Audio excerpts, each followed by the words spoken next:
कृषि से जोड़ना।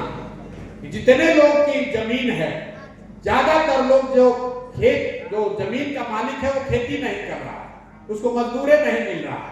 ये तब जबकि लाखों लोग मजदूरी करने के लिए बाहर जा रहे हैं। तो हम लोग ये कह रहे हैं कि अगर आप अपने खेत में धान गेहूं के बजाय नकदी की फसल खेती करने लगे तो आपको मनरेगा के तहत मुफ्त में मजदूर दिया जाएगा, ताकि हर व्यक्ति धीरे धीरे किसान बन सके और खेती से ज्यादा प्रोडक्टिविटी निकाला जा सके। अभी क्या है कि मनरेगा का 100 रुपया दिल्ली से मिलता है, उसमें पिछले साल 60 रुपया तो हम लोग दिल्ली में सरेंडर कर दिए, क्योंकि स्कीम ही नहीं बना यहाँ।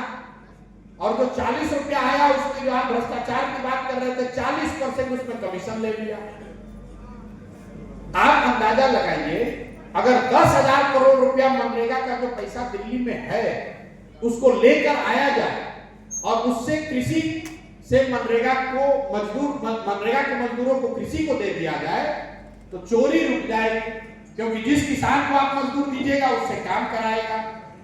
दूसरा बात, वो आदमी जो धान गेहूं उपजा रहा है कल लहसुन प्याज उगाएगा तो ज्यादा पैसा कमाएगा। और तीसरी बात, जो पैसा हम लोग दिल्ली में सरेंडर कर रहे हैं वो उसका यूटिलाइज करेंगे।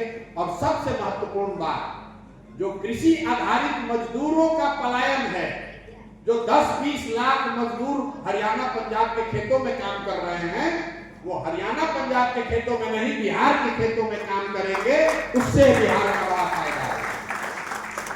तीसरी और अंतिम बात जिससे यहाँ रोजगार आएगा, तो इंटरेस्ट सबवेंशन की हम लोग बात कर रहे हैं।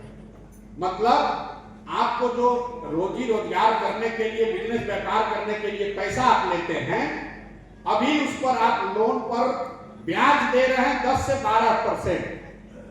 जन स्वराज कह रहा है कि वो सिर्फ 4 रुपया पर आपको मिलेगा। इसका फायदा क्या होगा? इसका फायदा ये है कि अगर 1 लाख करोड़ रुपया का क्रेडिट, 1 लाख करोड़ रुपया का लोन लोगों को दिया जाए तो सरकार पर बोझ सिर्फ आएगा 6,000 करोड़ रुपया का। 4,000 करोड़ रुपया आप दीजिएगा सूद उसका और 6,000 करोड़ रुपया सरकार देगी, तो 6,000 करोड़ रुपया से 1 लाख करोड़ रुपया बिहार के परिवारों को रोजी रोजगार करने के लिए, डेयरी फार्म के लिए, मुर्गी फार्म के लिए, दुकान के लिए दिया जाएगा।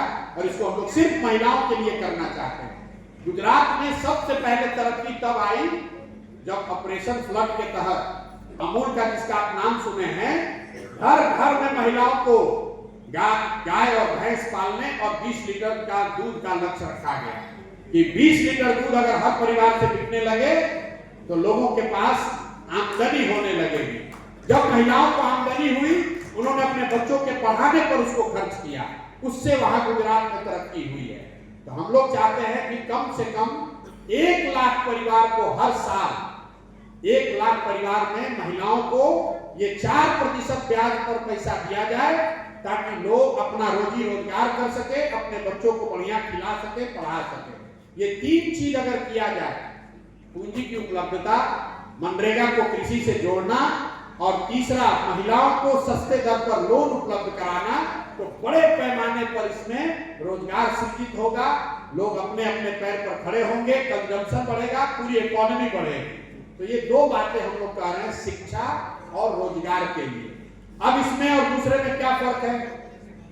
तेजस्वी यादव ने सुना तो तेजस्वी यादव ने कहा कि हम